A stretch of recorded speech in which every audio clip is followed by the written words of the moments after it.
Hello y'all, it's Vanessa with Farm Girl Gardens and Market, and today I'm talking about chitting potatoes. So, no, I am not cursing. That's actually how you say that, y'all. Chitting potatoes. C-H-I-T-T-I-N-G. For all of those inquisitive types is how you spell it. And that simply refers to the preparation process that you do to prepare a seed potato for planting. So a couple of pointers that I have just in general for your potato practice is, when to plant them, what species of spuds to select, some chitting guidelines for how to accomplish that, and then I'll loosely discuss some growing tips, but we'll get into the growing of it more in the follow-up episode where we actually go out to the field and do that. So since it's a rainy day, I figure we'll make good use of the greenhouse. When you are allocating the space in your garden for potatoes, they do take quite a bit of space. And it's important that you consider that out in advance and also know when to plant. So I am in zone 8A in north central Texas. And in general, regardless of where you are, you want to kind of be thinking about and preparing and getting things ready for planting potatoes about 2 to 3 weeks before your last frost date. So for us in our region, our last frost date will be around March 20th, March 24th for this year of 2020. That will change, by season. So the Farmer's Almanac is a great way to find out your frost date for your zone or calling your local ag extension office. If you don't already have one of these seasonal planting guidelines, these are available pretty much just all over the internet. I will share links to where I got this particular one, but I do recommend that you print out a printing calendar or a seeding calendar and laminate it, since you're going to be working out with it in the yard and in the greenhouse. This guy has stuck around for a few years, but that just kind of is a quick way for you to know when to start things in general. But for potatoes, we're looking for 2 to 3 weeks before the last frost date for your area, and so I just wanted to share the when of that as well. Now, how to source your spuds. Well, think about your intention for what you're growing. Do you use a lot of mashed potatoes in your home? So maybe a Yukon Gold or a Kennebec Red would be a good one. Are you a baked potato gal? That would be in Idaho, those big long bakers.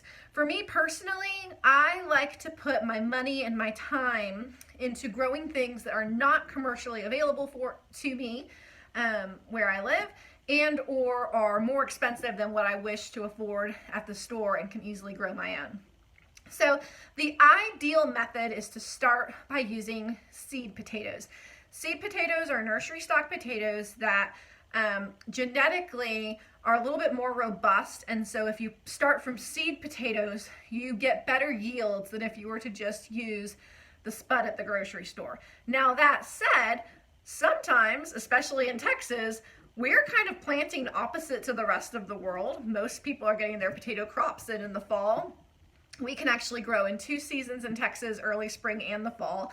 And a lot of nurseries don't send seed potatoes to us in the early spring when we can plant them. Now, always call your big box stores, because sometimes they will surprise you. They do provide bags of like mixed blends, red, white, and blues, and usually a red or a single white variety.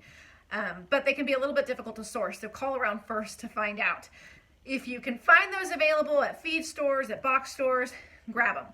If you can't, the thing that you'll want to do is go to your grocery store, and as long as it is a U.S. grown potato, it will not have been treated or irradiated to come into the country for the purposes of biosecurity. Things that are grown outside of our country have to get treated that way for safety, and so that will prevent the sprouting oftentimes. You'll also want to select an organic variety, because non-organic varieties are oftentimes sprayed with a sprout inhibitor, which will also limit your ability to use that as a seed potato. But what you'll do, and what I do and have done for years, I love Peruvian majestic purple potatoes. They're a little expensive to purchase as seed potatoes, and they're difficult to find in the store. So I will go to the fancy grocery store, which for me is like a Sprouts or a Central Market, and I will find their U.S. grown organic purple potatoes, and I will find one with a bunch of eyes, and I will sit those out on a sunny windowsill. Do keep in mind that if your windows have a UV coating on them, that you will not get the benefit of that UV light. So oftentimes, if you can't get a sunny window to work for you, go ahead and stick the potatoes under your grow lights. That's exactly what I have done with these. So these were purchased grocery store potatoes, organic, US grown. They had absolutely no sprouts when I purchased them. They did have eyes, but oftentimes the practice is to scrub off any sprouts, especially in an organic setting where they haven't been sprayed. The grocers will actually scrub them out. So you better believe it, I was the girl that was looking for the potatoes with the sprouts. But since there weren't any, you can just force them by putting them on a sunny window under grow lights. Or an old trick, actually, ethylene gas, the byproduct of fruit ripening, specifically bananas and apples, will promote sprout growth. And so if you need a way to get these things sprouting, put your potatoes in a brown paper bag with a banana or apple, close it up, sit it somewhere dry and dark where you won't forget it, and then you'll get, some sprouts coming as a result of that ethylene gas production. But don't forget it, because a deteriorating banana and a bunch of potatoes is not a fun thing to find when you've forgotten about it. So now you know where to source them, when to plant them, and what species to select based off of what you're doing with them. Now we need to talk about the actual concept of chitting. So chitting is not a necessary step. You can buy your seed potato or your grocery spud that you've forced into sprouting, and you sure can plant that directly in the ground, sprout side up, because these will become the leaves. However, you will get much better yields if you chit your potatoes, which is the process of cutting the potatoes such that there is, and this is a general rule, 2 eyes. Eyes are the guys that sprout eventually. The little dimples on your potato, well, those are the eyes. 2 eyes per 1-inch slice of potato. You do not want to go less than 1-inch slice, and you do not want to go less than 2 eyes per slice, because some of those eyes may not propagate and they will fail. And so you need at least more than 1. And also, the more eyes you have on your individual piece of potato, the better chance for propagation you have, and the more vigorously producing that plant will be. So what you want to do is, on this example, if I cut it medial this way, exactly across, I will have only 1 eye per inch, and I need 2 eyes per 1 inch. So this guy, I'm actually not going to cut it all. I'm just going to leave him.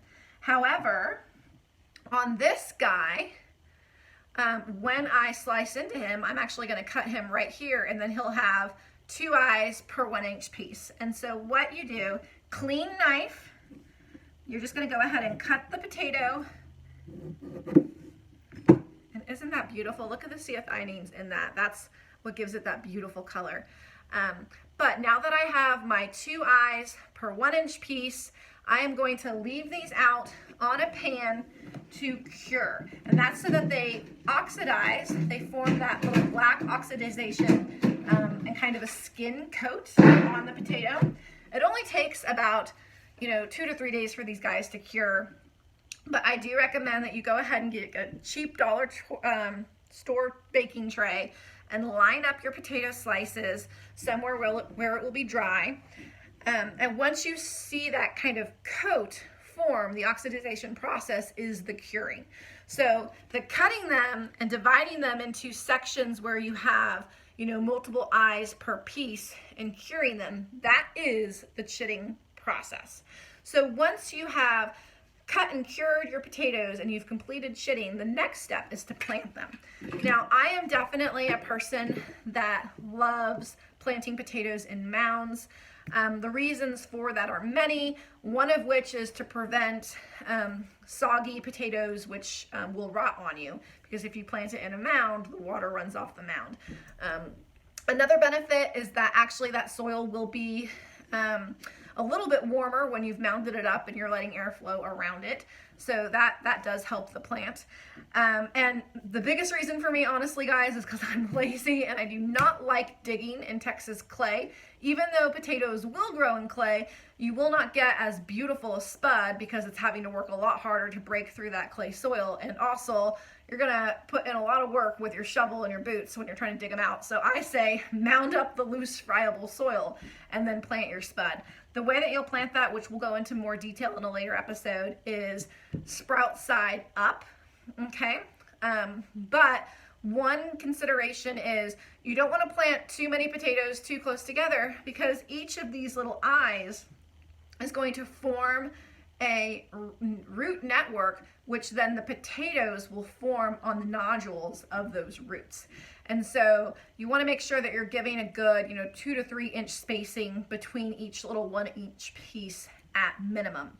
And then another thing to consider is that potatoes are heavy feeders. So, and most of our starch family vegetables are. So you are going to have to do supplemental nutrition by way of either preparing your bed with some good compost and worm castings and or doing some top liquid fertilization treatment. I like to use a good seaweed or a compost tea liquid treatment, but just keep that in mind because when you're allocating in your garden where you're going to plant these guys, they're going to take up a lot of room and they're going to have to be fed. So plant them somewhere where they will be adjacent to something with similar growing conditions and needs, so you're not wasting your good compost tea by overspraying it onto something adjacent that doesn't need it. So those are just kind of my quick tips for how to chip potatoes, how you source potatoes, the species you select and why.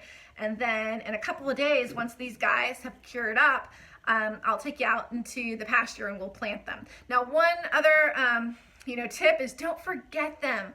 I can't even tell you how many times I have chitted perfectly sprouted potatoes and then forgot them. 2 to 3 days is all they need to cure. If you go past that, you're losing fertility in that plant. So you're really just looking for the skin to harden up. This guy is already doing that. Can you see that change? The oxidization process is already occurring. We're losing some of that purpleness. But that is really just to give the raw cut a little bit of a skin so that the bugs and critters in the soil don't say, hey, you just planted me some brunch. So get them cut, get them cured, get them in the ground, and you will have some good eats just in time for summer grilled potatoes. And I hope that helps, that y'all have been well. I'm out of breath, so I will talk to y'all next time. Bye, y'all.